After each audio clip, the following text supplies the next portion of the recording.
Hello friends, now we have start up MCQ of income tax. हमने कुछ income tax हमने last class के अंदर मार्केटिंग से पहले जो MCQ की क्लास ली थी उसके अंदर हम डाल चुके हैं।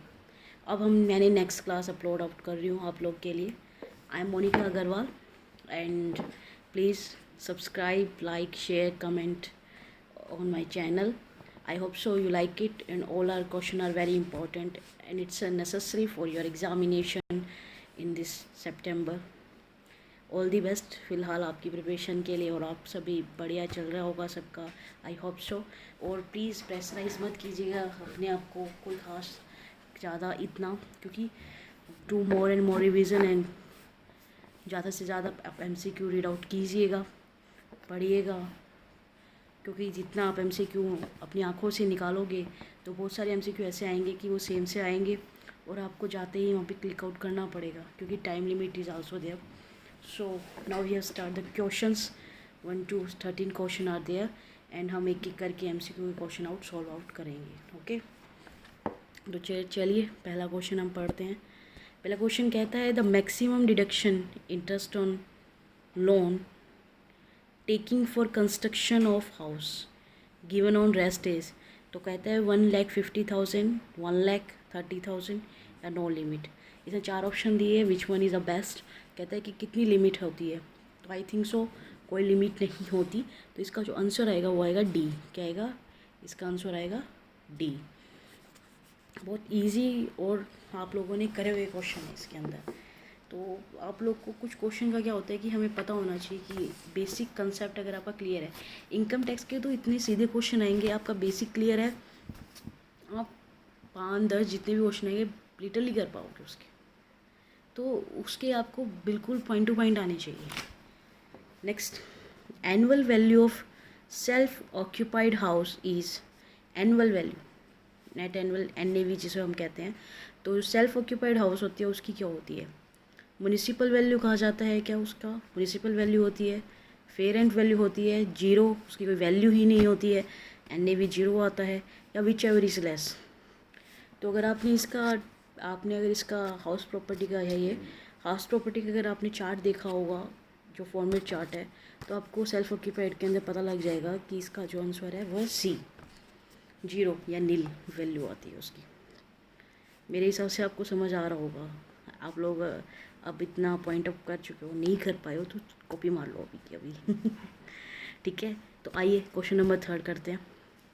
Interest on loan paid prior to completion of construction of house shall be allowed as a deduction. जो प्रायर पीरियड के बाद जो 1 साल के अंदर होता है वो तो प्रायर होता है, प्री, ठीक है। उसके बाद पोस्ट कंस्ट्रक्शन का इंटरेस्ट होता है, तो वो कितने टाइम में किया जाता है? तो 5 इंस्टॉलमेंट में होता है और हर इंस्टॉलमेंट 1 साल के अंदर कवर अप होती है। तो इसका जो आंसर है वो डी है। देखो कुछ चीज़ें आपकी बिल्कुल बेसिक है, और आपको अगर बेसिक क्लियर है तो आपको ऊपर 3 ABC मैंने पॉइंट भी नहीं पढ़ा, क्योंकि ये सीधा बेसिक पॉइंट्स से हैं। आपने अगर पढ़ा होगा तो आप इसका आंसर तब का तब दे पाओगे।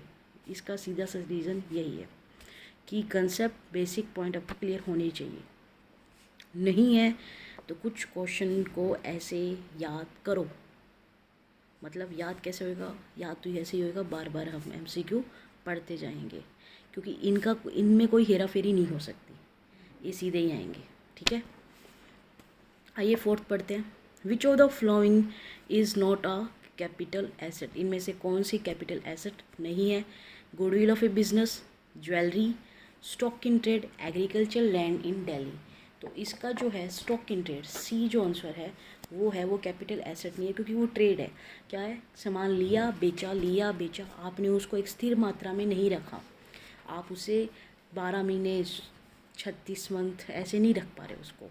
आप उसे ले रहे हो, बेच रहे हो, ले रहे हो, बेच रहे हो, that it's not a capital asset, it's a current asset, जो हम अकाउंट की भाषा में बोलते हैं। तो मे भी ये चारों क्वेश्चन आपको क्लियर हो गए होंगे बिल्कुल।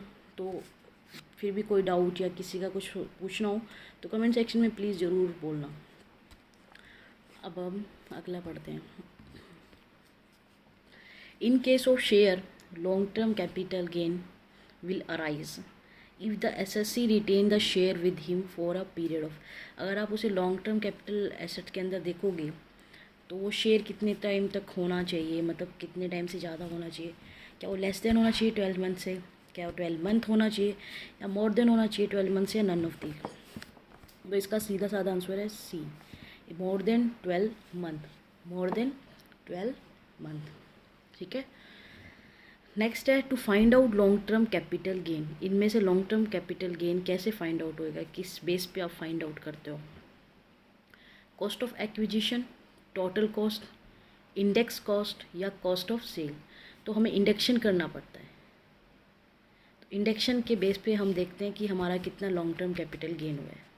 शॉर्ट टर्म का नहीं होता, लॉन्ग टर्म का इंडेक्शन अप होता है। तो अल्टीमेटली हम लॉन्ग टर्म का इंडेक्शन आउट करते हैं। तो वो किस पे बेस होगा? इंडेक्स कॉस्ट बेस पे बेस होता है। उसी के बेस पे हम लॉन्ग टर्म का कैपिटल गेन निकालते हैं। थोड़े से गले ख़राब हो चुके हैं, क्या कर सकते हैं, पढ़ा के चलो बनता भी है फ़िलहाल। क्वेश्चन नंबर 7 है, which of the following is not a chargeable to tax under the head income from other source. इसमें से कौन सी आइटम है जो इनकम फ्रॉम अदर सोर्स के अंदर नहीं आती? मतलब अदर्स हेड के अंदर तो चार्ज हो सकती है, but income from other source में ना आती हो। तो देखते हैं। डिविडेंड होता है भाई चार्ज कोऑपरेटिव सोसाइटी का, इनकम फ्रॉम अदर सोर्स का। ठीक है। प्राइज ऑन क्रॉसवर्ड पजल होता है। Profit on sale of goodwill of business, नहीं ये नहीं होता। तो ये जो है वो इधर चार्जेबल नहीं होता। तो ये कहाँ पे होता है? ये कैपिटल गेन में होता है। ठीक है। तो ये सी जो है ये इधर चार्जेबल नहीं है। ठीक है। जो सी है वो अदर हेड में है। क्वेश्चन नंबर 8 क्या कहता है? जो deduction allowable in respect of family pension taxable under income from other source is. तो उसे कितनी डिडक्शन अलाउेबल है जो हम इनकम फ्रॉम अदर सोर्स के अंदर एडअप करेंगे पेंशन के तौर पे? तो फर्स्ट है 33 1/3% of the pension, 30% of the pension, और 15,000 whichever is less. C 30 1/3 of the pension और 15,000 whichever is less. It is a C point. इसका जो पॉइंट है वो सी है। ये आपको याद ही करना है, इसका कोई लॉजिक नहीं है। ये डिडक्शन के पॉइंट्स दे रखे हैं और ये आपको माइंड में ही स्टोर आउट करने पड़ेंगे। इसका कोई कंक्लूज़न या कोई समझाने वाला पॉइंट नहीं है, इसलिए इसे आपको माइंड में सेटअप ही रखना पड़ेगा। ओके। नेक्स्ट जो क्वेश्चन है वो 9th क्या कहता है? 9th क्वेश्चन कहता है, पढ़िए भाई 9th क्वेश्चन क्या कहता है? 9th क्वेश्चन कहता है income of physically handicap minor child shall be including in the income of. कि हैंडीकैप जो बच्चा होता है उसकी इनकम किस में इंक्लूड होती है? मदर या father whose income is greater, none of this. जो हैंडीक्राफ्ट है, जो फिजिकली चैलेंज बच्चा है, चाहे वो लाखों करोड़ों इनकम कमाता हो, ये पॉइंट याद रखना, चाहे वो लाखों करोड़ों इनकम कमाता हो, उसकी जो इनकम है किसी के अंदर इंक्लूड नहीं होगी, टोटली एग्जेम्प्टेड होती है, वो टोटली एग्जेम्प्टेड होती है। तो इसका जो आंसर है वो डी है, none of this. Minor child, ये भी याद रखना भाई, मेजर का नहीं कह रहा, माइनर चाइल्ड।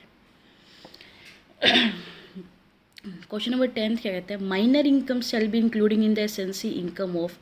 जो माइनर की जो इनकम है कब इंक्लूड होगी? एसेंसी की इनकम में। It excess 1500, it is 1200, it is nil, none of this.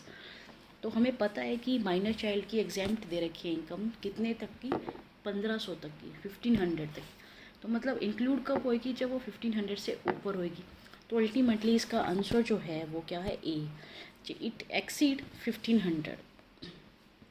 ठीक है। It exceed 1500। Okay. Next question है कि loss of speculative business can be set off. जो स्पेक्युलेटिव बिजनेस है वो कितने टाइम में सेट ऑफ किया जा सकता है? तो इसका आंसर आएगा ए, 4 ईयर। उसको हम 4 ईयर में स्पेक्युलेटिव जो बिज़नेस है उसको सेट आउट कर सकते हैं, उनके लॉस को स्पेक्युलेटिव बिजनेस के प्रॉफिट से, तो उसको सेट आउट किया जा सकता है।